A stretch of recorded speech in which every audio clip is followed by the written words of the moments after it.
Welcome to our channel. ఈరోజు మనం ఈ వీడియో ద్వారా 2024 జనవరికి సంబంధించిన కరెంట్ అఫైర్స్ క్వశ్చన్స్ ఆన్సర్స్ వాటికి సంబంధించిన క్లియర్ ఎక్స్ప్లెనేషన్ ని డిస్కస్ చేద్దాం. సో సేమ్ ఇదే ఫార్మేట్ లో మీకు 6 months కి సంబంధించిన కరెంట్ అఫైర్స్ ని Icon India Icon RK sir ద్వారా ఒక పుస్తకాన్ని తీసుకురావడం జరుగుతోంది. ఇందులో సుమారు 2000 క్వశ్చన్స్ మీకు కవర్ చేయడం జరుగుతోంది. 6 months కి సంబంధించినటువంటి కరెంట్ మేజర్ ఆల్ అప్డేట్స్ అన్నీ కూడా ఈ పుస్తకంలో మీకు multiple choice questions answers with clear explanations తో మీరు టెక్స్ట్ రూపంలో కూడా పొందవచ్చు. ఈ పుస్తకాలు త్వరలో మార్కెట్లోకి వస్తూ ఉన్నాయి. ఈ పుస్తకంలో ఉన్నటువంటి క్వశ్చన్ ఫార్మాట్స్ ని కూడా ఇప్పుడు మీరు ఈ వీడియో ద్వారా చాలా క్లియర్గా తెలుసుకోవచ్చు. ఈ పుస్తకం దేనికోసం ఉపయోగపడుతుంది అని అంటే all competitive exams, current affairs priority ఉన్నటువంటి అన్ని ఎగ్జామ్స్ కోసం ఈ పుస్తకం అనేది మీకు ఉపయోగపడుతుంది. సో ముఖ్యంగా డిఎస్సి, ఆర్ఆర్బి, గ్రూప్స్, ఎస్ఎస్సి ఇలా ఆల్ కాంపిటేటివ్ కి సంబంధించిన ఎగ్జామ్ రాసే అభ్యర్థులకి ఇది చాలా చాలా ఉపయోగకరంగా ఉంటుంది. మొత్తం 6 months కరెంట్ అఫైర్స్ అనేది కవర్ అవుతుంది. సో ఈరోజు మనం ఈ వీడియో ద్వారా జాతీయ నేషనల్ కరెంట్ అఫైర్స్ కి సంబంధించినటువంటి అంశాలను గురించి డిస్కస్ చేద్దాం. మీకేమైనా ఈ బుక్ కి సంబంధించిన క్వైరీస్ ఉంటే మీరు క్రింద ఉన్నటువంటి నెంబర్కి కాల్ ఆర్ మెసేజ్ చేసి తెలుసుకోవచ్చు. ఐకాన్ ఇండియా యాప్ ద్వారా కూడా మీరు అప్రోచ్ అవ్వచ్చు. యాప్ డౌన్లోడ్ చేసుకొని పెట్టుకోండి. బుక్ కి సంబంధించిన ఫుల్ సమాచారం మీకు యాప్ ద్వారా వస్తుంది. ఇక మనం క్వశ్చన్స్ ని ఒకసారి చూద్దాం. నేషనల్ కరెంట్ అఫైర్స్ కి సంబంధించిన క్వశ్చన్స్ అని అంటారు. సో ఒకసారి ఫస్ట్ క్వశ్చన్ చూడండి. 2024 కొత్త సంవత్సరం మొదటి రోజున గుజరాత్ రాష్ట్రంలో ఏ ప్రదేశంలో సామూహిక సూర్య నమస్కారాన్ని నిర్వహించి గిన్నీస్ రికార్డ్ సృష్టించారు అనే ఒక క్వశ్చన్ తీసుకున్నాం. సో ఇప్పుడు గుజరాత్ లో ఉన్నటువంటి ప్లేసెస్ గురించి ఇక్కడ ఆప్షన్స్ ని క్రియేట్ చేయడం జరిగింది. Option A Ahmedabad, option B Vadodara, option C Modhera, option D Rajkot అని చెప్పేసి 4 ఆప్షన్లు ఇచ్చినాం. ఆన్సర్ మీకు తెలిస్తే మీ ఆన్సర్ ని కమెంట్ బాక్స్ లో పోస్ట్ చేయండి. ఒకసారి ఈ క్వశ్చన్ కి సంబంధించిన క్లియర్ ఎక్స్ప్లెనేషన్ చూద్దాం. సో 2024 మొదటి రోజున అంటే జనవరి 1న సూర్య నమస్కారాలు అనేవి జరిగాయి.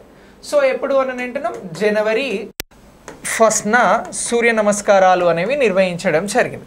ఈ సూర్య నమస్కారాలను నిర్వహించి గిన్నీస్ బుక్ ఆఫ్ రికార్డ్ని నెలకొల్పారు.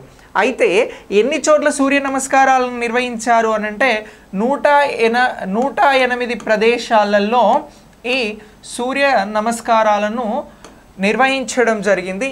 సో ఈ 108 ప్రదేశాలు ఇక్కడ గుజరాత్కి సంబంధించిన మనం ఇచ్చిన ఆప్షన్లో ఎక్కడ నిర్వహించారు అని అంటే అహ్మదాబాద్ అని అంటే కాదు, వడోదరన అంటే కూడా కాదు, మోదేరాలో ఈ 108 ప్రదేశాలను ఎంపిక చేసి ఇక్కడ సూర్య నమస్కారాలను చేయడం జరిగింది.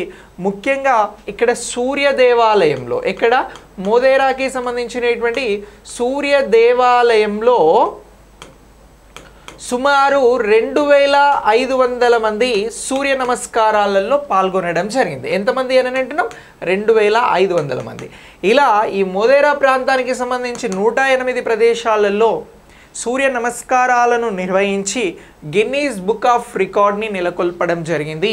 సో ఇలా ఆన్సర్ అనేది సిలో ఉన్నది, డి కూడా కాదు. సో ఇటీవల 2024 సూర్య నమస్కారాలకి సంబంధించి గిన్నీస్ బుక్ ఆఫ్ రికార్డ్ని నెలకొల్పినటువంటి ప్రదేశాలలో ఏ ప్రదేశం ఉంది అని అంటే మోదేరా అని చెప్పేసి గుర్తుంచుకోండి. ఇలా ఈ క్వశ్చన్కి ఇది రైట్ ఆన్సర్. సో ఇలాంటి క్వశ్చన్స్తో మీకు బుక్ అనేది డిజైన్ చేయడం జరిగింది. నేషనల్ కరెంట్ అఫైర్స్లో చెప్తున్నటువంటి క్వశ్చన్స్ ఇవి. ఓకే, ఇక నెక్స్ట్ చూడండి. గ్లోబల్ ఫ్యామిలీ డే ఎప్పుడు జరుపుకుంటారు మరియు దీని ప్రారంభం ఎలా జరిగింది అని చెప్పేసి ఇక్కడ ఒక క్వశ్చన్ ఇవ్వడం జరిగింది. ఇంపార్టెంట్ డేట్స్కి సంబంధించి. సో ఇంతకుముందు క్వశ్చన్ ఏమో రికార్డ్స్కి సంబంధించి మాట్లాడినాం. ఇది ఇంపార్టెంట్ డేట్స్, ముఖ్యమైన తేదీలకి సంబంధించి. సో ఇక్కడ ముఖ్యమైనటువంటి తేదీలలో జనవరి 1కి సంబంధించినటువంటి అంశాన్ని తీసుకోవడం జరిగినది. ఆప్షన్ ఏ జనవరి 1 ఐక్యరాజ్య సమితిచే ప్రారంభించబడింది. ఆప్షన్ బి డిసెంబర్ 25 ప్రజల ఆలోచనల ఆధారంగా ప్రారంభించబడింది. ఆప్షన్ సి జూలై 4 పిల్లల కోసం శాంతి మరియు అహింస సంస్కృతి కోసం గాను గ్లోబల్ ఫ్యామిలీ డే ప్రారంభించబడింది. Option D November 14 one day in peace పుస్తక ప్రేరణలో భాగంగా ప్రారంభించబడింది. సో ఇచ్చినటువంటి ఆప్షన్స్లో గ్లోబల్ ఫ్యామిలీ డే అనేది జనవరి 1న నిర్వహిస్తారు అనేటువంటి అంశం కాకుండా మనకి ఇతర అంశాలు తెలిస్తే ఈ క్వశ్చన్కి ఆన్సర్ చేయొచ్చు. మీకేమైనా ఆన్సర్ తెలిస్తే మీ ఆన్సర్ని కమెంట్ బాక్స్లో పోస్ట్ చేయండి.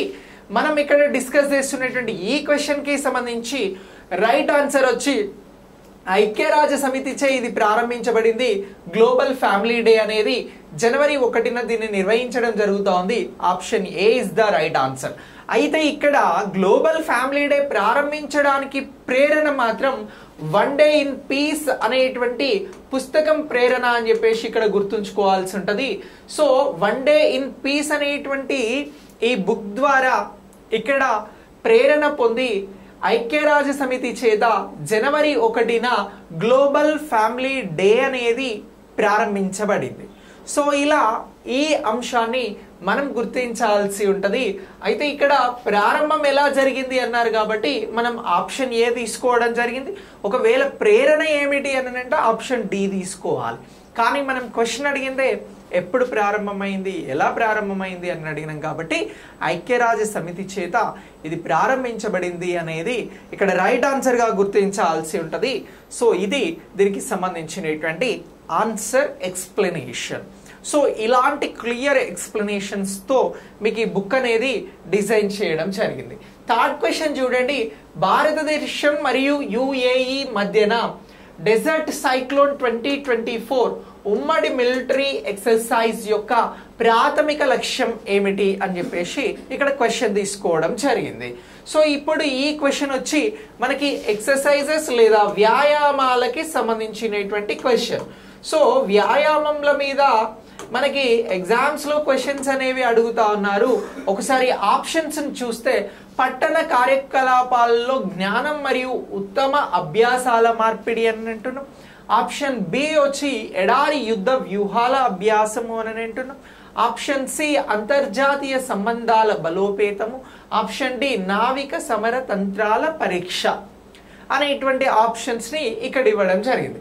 అయితే భారతదేశం యుఏఈ మధ్యన డెజర్ట్ సైక్లోన్ 2024 ఎక్సర్సైజ్ ప్రాథమిక లక్ష్యం ఏమిటి అనేది గుర్తించాలి ఇక్కడ. సో ఈ ఎక్సర్సైజ్ కి సంబంధించినటువంటి ప్రాథమిక లక్ష్యం డెజర్ట్ సైక్లోన్ 2024 ప్రాథమిక లక్ష్యం పట్టణ కార్యకలాపాలలో జ్ఞానం ఉత్తమ అభ్యాసాల మార్పిడి అనేది దీనికి సంబంధించినటువంటి రైట్ ఆన్సర్. ఎడారి యుద్ధ వ్యూహాలు కాదు, అంతర్జాతీయ సంబంధాల బలోపేతం కాదు, నావిక సమరతంత్ర పరీక్షలు కూడా కాదు. సో రైట్ ఆన్సర్ వచ్చి పట్టణ కార్యకలాపాల్లో జ్ఞానం మరియు ఉత్తమ అభ్యాసాలకి సంబంధించిన జ్ఞాన మార్పిడి అని అంటున్నాం. సో ఇలా ఈ ఎక్సర్సైజెస్ ని మనం గుర్తుంచుకోవాల్సి ఉంటుంది. సో భారత్కి సంబంధించి జనవరిలో జరిగినటువంటి ఫస్ట్ ఎక్సర్సైజ్ గా ఈ డెజర్ట్ సైక్లోన్ 2024కి సంబంధించి గుర్తుంచుకోవాలి. 2023కి సంబంధించి కూడా కొన్ని ఇంపార్టెంట్ ఎక్సర్సైజెస్ అనేవి జరిగాయి. భారత్కి వియత్నాంకి మధ్యన విన్బాక్స్ 2023 అనేటువంటి ఎక్సర్సైజ్ జరిగినది. అలాగే భారత్కి యుఎస్ఏకి మధ్యన వజ్ర ప్రహార్ అనేటువంటి ఎక్సర్సైజ్ జరిగినది. భారత్కి శ్రీలంకకి మధ్యన మిత్రశక్తి అనేటువంటి ఎక్సర్సైజ్ 2023లో జరిగింది. భారత్ కజకిస్తాన్ మధ్యన ఎక్సర్సైజ్ కాజింద్ అనేటువంటిది 2023 కజకిస్తాన్ లో నిర్వహించడం జరిగినది. అలాగే తీర భద్రత వ్యాయామానికి సంబంధించి సాగర్ కవాచ్ అనేటువంటి ఎక్సర్సైజ్ ఆంధ్రప్రదేశ్, తమిళనాడు, పుదుచ్చేరి ప్రాంతాలలో ప్రత్యేకమైనటువంటి వ్యాయామాలను 2023లో నిర్వహించడం జరిగింది. సో ఇలా మనం 2024కి సంబంధించినటువంటి అంశాలను చెప్పడంతో పాటు 2023లో జరిగినటువంటి ఇంపార్టెంట్ అంశాలని కూడా బుక్ ద్వారా చాలా క్లియర్గా మీకు ప్రింటెడ్ నోట్స్లో అందించడం జరుగుతూ ఉంది, బుక్లో అందించడం జరుగుతూ ఉంది. ఇక నెక్స్ట్ దీని తర్వాత ఇస్రోచే ప్రయోగించిన ఎక్స్పోసాట్ ఉపగ్రహం ఎందుకు ప్రత్యేకతను పొందింది అని చెప్పేసి ఇక్కడ ఒక క్వశ్చన్ తీసుకోవడం జరిగింది. సో ఇది మనం ఇంతకుముందు క్వశ్చన్ ఎక్సర్సైజెస్ గురించి మాట్లాడినాం. ఈ క్వశ్చన్ వచ్చి మనకి science and technology point of వ్యూలో వెరీ వెరీ ఇంపార్టెంట్. ఈ క్వశ్చన్ రిలేటెడ్ టు ఇస్రో అని అంటున్నాం. సో చూడండి, మనం ఒక్కొక్క క్వశ్చన్ ఒక్కొక్క విభాగం నుంచి తీసుకొని బుక్ ని డిజైన్ చేయడం జరిగింది. బుక్ లో ఉన్నటువంటి క్వశ్చన్స్ ఇక్కడ మీకు ఎక్స్ప్లెయిన్ చేయడం జరుగుతూ ఉంది. సో ఫిఫ్త్ క్వశ్చన్, ఇస్రోచే ప్రయోగించిన ఎక్స్పోసాట్ ఉపగ్రహం ఎందుకు ప్రత్యేకతను పొందింది అని అన్నాం. ఇది ఇస్రో నుంచి ప్రయోగించబడిన మొదటి సౌర పరిశోధన ఉపగ్రహం అని అంటున్నాం. ఆప్షన్ బి వచ్చి ఇది ఖగోళ మూలాల నుంచి ఎక్స్రే ఉద్గారాల యొక్క అంతరిక్ష ఆధారిత ధ్రువణ కొలతలతో పరిశోధన చేయడానికి ఇస్రో నుంచి అంకితమైన మొదటి శాస్త్రీయ ఉపగ్రహం అని అంటున్నాం. ఆప్షన్ సి వచ్చి ఇది భారతదేశం నుంచి మార్స్ ఆర్బిటరీ మిషన్ కి అనుసరించిన రెండవ మిషన్ అని అంటున్నాం. ఆప్షన్ డి వచ్చి ఇది భూస్థిర కక్షలో ఉంచబడిన మొదటి భారతీయ ఉపగ్రహం అని అంటున్నాం. మరి మనకి రైట్ ఆన్సర్ ఏంటి అనేది ఒక్కసారి ఈ క్వశ్చన్కి సంబంధించి డిస్కస్ చేస్తే, ఇస్రో చేత ప్రయోగించబడినటువంటి ఉపగ్రహం ఎక్స్పోసాట్ అనేది ఎందుకు ప్రత్యేకమైనది అని అంటే, ఖగోళంలో ఉన్నటువంటి మూలాల నుంచి వచ్చేటువంటి ఎక్స్రే ఉద్గారాలు ఏవైతే ఉన్నాయో అంతరిక్ష ఆధారిత ధ్రువణ కొలతలలో ఈ పరిశోధనలు చేయడానికి ఇస్రో నుంచి ఎక్స్పోసాట్ అనేటువంటి మొదటి శాస్త్రీయ ఉపగ్రహాన్ని ప్రయోగించడం జరిగినది. Option B is the right answer అని గుర్తుంచుకోవాలి. ఎక్స్పోసాట్ అనేటువంటి అంశం మనకి ఎగ్జామ్లో ఖచ్చితంగా బిట్ రావడానికి అవకాశం ఉంటుంది. ఎక్స్పోసాట్ శాటిలైట్ గురించి, ఉపగ్రహం గురించి అడిగితే మీరు వెంటనే చెప్పాల్సినది ఖగోళ మూలాల నుంచి వచ్చేటువంటి ఎక్స్రేలకి సంబంధించిన ఉద్గారాలను ప్రత్యేకంగా స్టడీ చేసేందుకోసం దీనిని తీసుకురావడం జరిగింది, ఈ ఉపగ్రహాన్ని ప్రయోగించడం జరిగింది. సో ఈ ఉపగ్రహం అలా ఇంపార్టెంట్ అని చెప్పేసి మీరు గుర్తుంచుకోవాలి. ఇలా ఎక్స్పోసాట్కి సంబంధించిన అంశం అనేది మనకి చాలా చాలా ఇంపార్టెంట్. జనవరిలో దీన్ని ప్రయోగించడం జరిగినది. ఓకే, ఇక మనం ఇస్రో గురించి మాట్లాడినాం కాబట్టి మన పుస్తకంలో ఇస్రోకి సంబంధించినటువంటి అంశాలను ప్రత్యేకంగా మళ్ళీ అక్కడ పొందుపరచడం జరుగుతుంది ఈ క్వశ్చన్ తర్వాత. లైక్ ఎలా అంటే, ఇస్రో ఎప్పుడు స్థాపించబడింది అని అంటే ఆగస్టు 15, 1969లో. ఇస్రోకి సంబంధించిన ప్రధాన కార్యాలయం ఎక్కడున్నది అని అంటే బెంగళూరు, కర్ణాటకలో ఉన్నది. ఇస్రోకి సంబంధించినటువంటి వ్యవస్థాపకుడు ఫస్ట్ చైర్మన్ ఎవరు అని అంటే విక్రమ్ సారాభాయ్. ఇస్రోకి సంబంధించి 10వ చైర్మన్, ప్రస్తుత చైర్మన్ ఎవరు అని అంటే మనం సోమనాథ్ గారు. ఇలాంటి అన్ని అంశాలను కూడా ప్రత్యేకంగా చర్చించడం జరుగుతుంది. ఇక ఇస్రో ప్రయోగించినటువంటి ఎక్స్పోసాట్ ఉపగ్రహం గురించి మాట్లాడినాం కాబట్టి మొదటి ఉపగ్రహం అనేది అది ఎప్పుడు ప్రయోగించబడింది అని అంటే 19 ఏప్రిల్ 1975లో ప్రయోగించబడినటువంటి ఆర్యభట్ట ఉపగ్రహం అనేటువంటి అంశాలు కూడా మనకు బుక్లో చాలా క్లియర్గా పొందుపరచడం జరుగుతుంది. ఇక నెక్స్ట్ దీని తర్వాత మరొక క్వశ్చన్ చూడండి. యునైటెడ్ నేషన్స్ పాపులేషన్ ఫండ్ యొక్క కొత్త అసిస్టెంట్ సెక్రటరీ జనరల్ మరియు డిప్యూటీ ఎగ్జిక్యూటివ్ డైరెక్టర్గా ఎవరు నియమించబడ్డారు? ఇది కూడా మనకి 2024 జనవరికి సంబంధించిన ఇంపార్టెంట్ అప్డేట్. ఇంపార్టెంట్ అని ఎందుకన్నాను అని అంటే యుఎన్ఓ, యునైటెడ్ నేషన్స్ ఆర్గనైజేషన్, లేదా దీనినే మనం ఐక్యరాజ్య సమితి అని అంటాం. సో ఈ ఐక్యరాజ్య సమితికి సంబంధించినటువంటి అంశాలు మనకి చాలా చాలా important. So option A Ib Petersen, option B Andrew Paul Saberton, option C Antonio Guterres, option D పై ఎవరు కాదు. పై ఎవరు కాదు అనేది లేదు, సో ఇది మన ఆప్షన్ కాదు. ఆంటోనియో గుటెరస్ యుఎన్ఓకి సంబంధించినటువంటి సెక్రటరీ జనరల్గా ఉన్నారు. అలాగే ఈ క్వశ్చన్కి సంబంధించి Andrew Paul Saberton right answer అని గుర్తుంచుకోవాలి. ఇక ఇబ్ పీటర్సన్ కూడా కాదు. So option B is the right answer. ఈ Andrew Paul United Nation Population Fund యుఎన్ఎఫ్పిఏకి సంబంధించి కొత్త అసిస్టెంట్ సెక్రటరీ జనరల్గా, డిప్యూటీ ఎగ్జిక్యూటివ్ డైరెక్టర్గా నియమించబడడం జరిగింది.